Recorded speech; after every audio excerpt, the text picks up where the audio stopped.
Hey everybody, welcome into Folklore and Flourish here with Jane and Mark today on July 17th. We're in the month of gods and titans. We're all with the divine witness, and this week is all about chaos and the cosmos. So today's topic is the creation fights.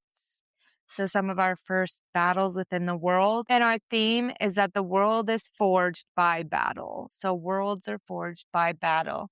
And our lesson is that peace follows struggle. We see that through 4 different folklores today. Babylonian, Japanese, Celtic, and Egyptian today. And our question is, what did effort build for me? So what did effort build for me? And then today for our activity is we're just going to push against a wall just to feel the resistance and then the strength coming from us as well. And then remember that force shapes what endures. So we're just pushing forward using our force. And then we're going to honor the struggle that gave form to our present foundation today. So that's what we're doing today for July 17th. I like it. Yeah. So what about the stories for you speaks mostly for that? Like out of the 4 stories, like that you would want somebody to pay attention to for this? For this one, I don't know. I was kind of conflicted about these stories. Yeah. Yeah, obviously some of my favorite deities are shown today, and I also, I don't know. I just was not. I was in more of a chaos, I think, today. Some of these stories were kind of hard because I kind of felt like the other one deserved peace, in my opinion, more. But I feel like the other one is never meant to be at peace, and I think that that's why. It's because they're So Is that like if you were to look at like say a yin yang thing, right? yeah, So I mean, I'm talking about Set, the Egyptian deity. right. He is the embodiment of chaos, and you very, very, very seldom do you get to see anything other than that brute force being used as positives about him, It's just like another one of those deities that you only choose them for the very thing you condemn them for. And so obviously you were like, well, Horus's dad was like killed and stuff, but technically, I mean, some of the texts say that Horus is Osiris anyways. Right. So, I mean, it's like, I don't know, part of me, I like the stories. I like all of the symbolism with all the Egyptian deities. I get it. But I also think if we take a step back and say if Horus is Osiris,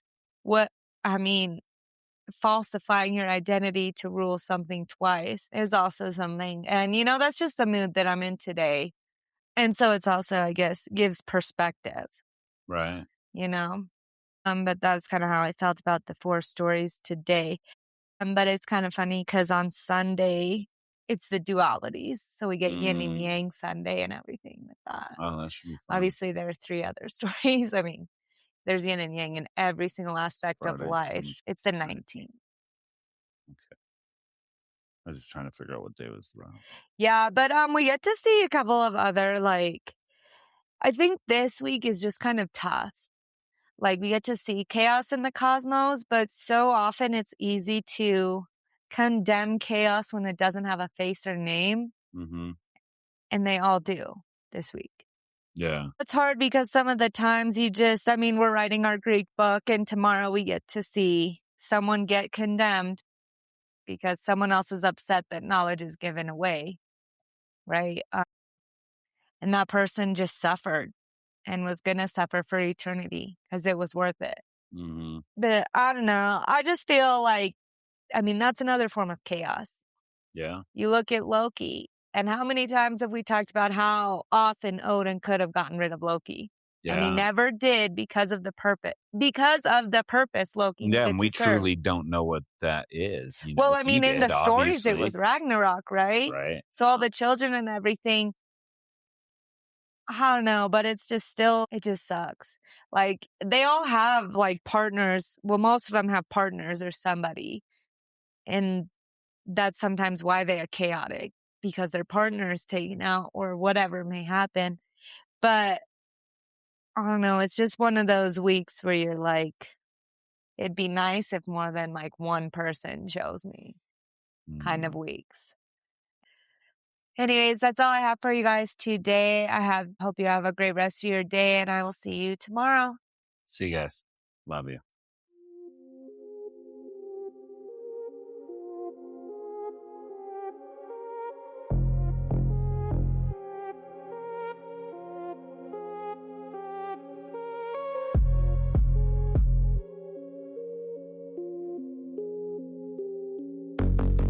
Before we begin, I want to take a moment to honor the cultures behind the stories we are about to explore.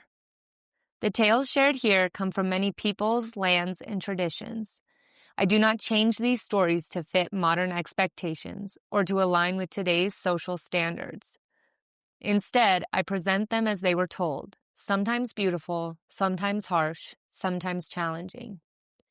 We are not here to judge the past, but to understand it, to listen, to learn, and to honor the ancestors who carried these stories forward. We also share stories from various religious traditions.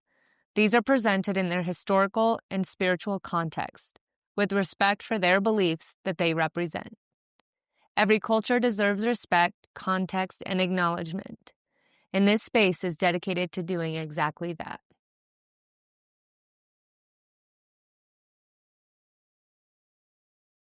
Story 1, Marduk and Tiamat, the world forged from the deep.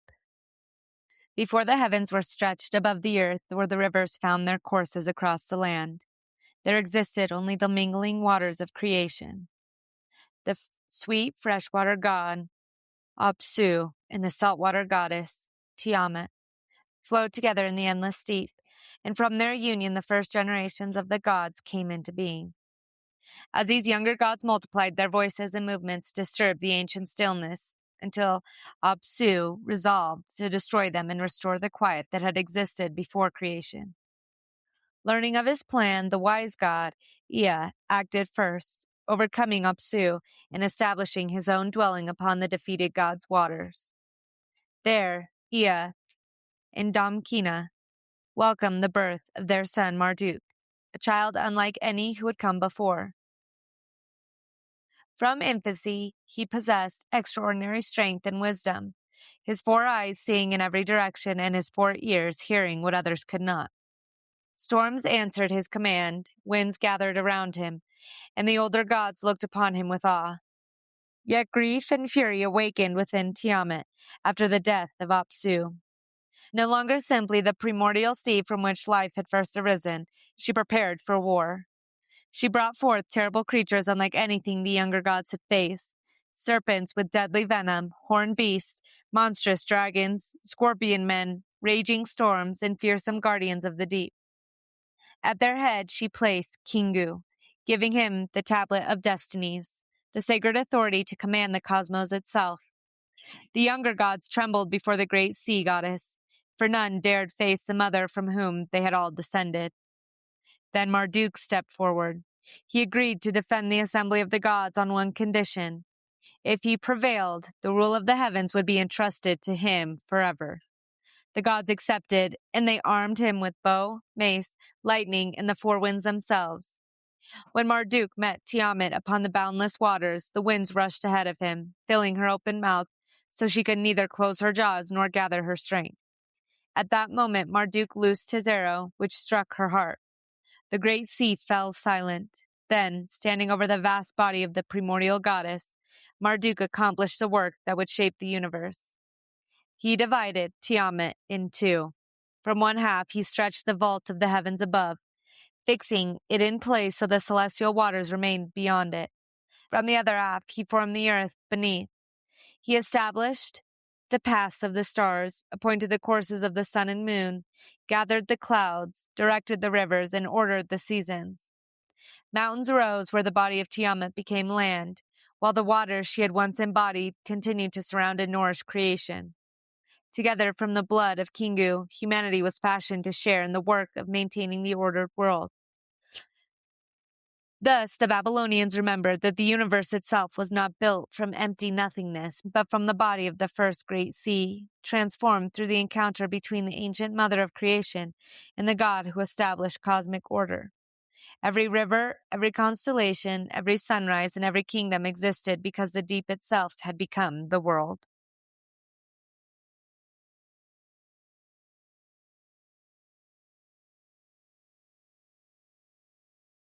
Story 2. Susanoo and Yamata no Orochi. After the storm god Susanoo was banished from the plane of high heaven, he descended to the land of Izumo, where he came upon an elderly couple weeping beside their daughter. They were Ashinazuchi and Tenazuchi, earthly deities who had once been the parents of 8 daughters. Each year they told Susanoo, the terrible serpent, Yamata no Orochi, came down from the mountains and devoured one of their children. 7 daughters had already been taken, and now only their youngest, Kushinada Hime, remained. Orochi was no ordinary serpent. The ancient chronicles described him as having 8 heads and 8 tails, his enormous body stretching across 8 valleys and 8 hills. Moss and ancient cedars grew around his back, while cypress and pine rooted themselves along the immense body, as though he were part of the landscape itself. His belly was stained red with blood from countless victims, and when he emerged from the mountains, the earth itself seemed too small to contain him. Susanoo agreed to confront the great serpent, but first he transformed Kushina Dihime into a comb and placed her safely within his hair. Then he instructed the old couple to prepare 8 gates, which, each holding a great vat filled with the strongest rice wine, or sake. When Yamata no Orochi descended once more from the mountains, each of his 8 heads discovered one of the waiting vats. The mighty serpent lowered every head to drink, consuming the sake until all 8 became overcome with drunken sleep. Then Susanoo drew his sword and attacked. He struck each massive neck in turn until the great serpent lay still across the valleys it had long dominated. As he cut through Orochi's immense tail, however, his blade struck something harder than flesh. Hidden within the serpent's body rested a magnificent sword unlike any forged by human hands. Susanoo presented this blade to his sister, Amaterasu, the sun goddess, as a gesture of reconciliation after their earlier conflict.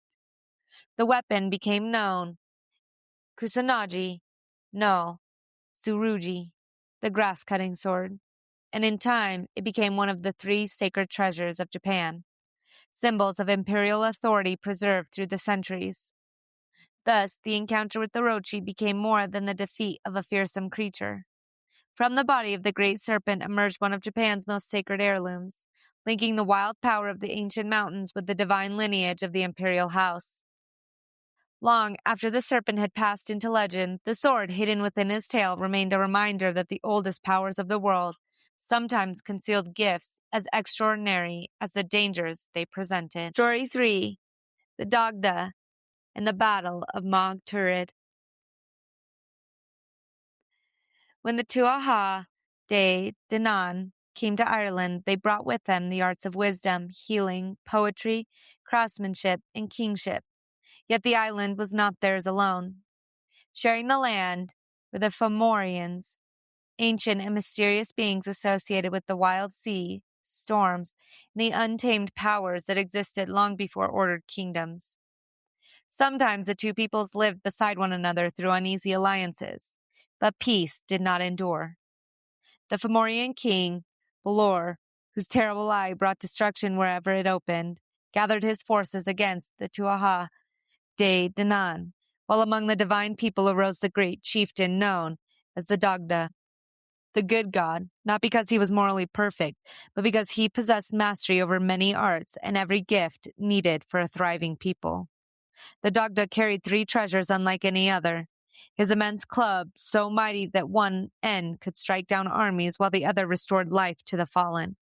His great cauldron, later remembered as the Kore Angshik, was never emptied, providing food enough that none who came to it departed hungry.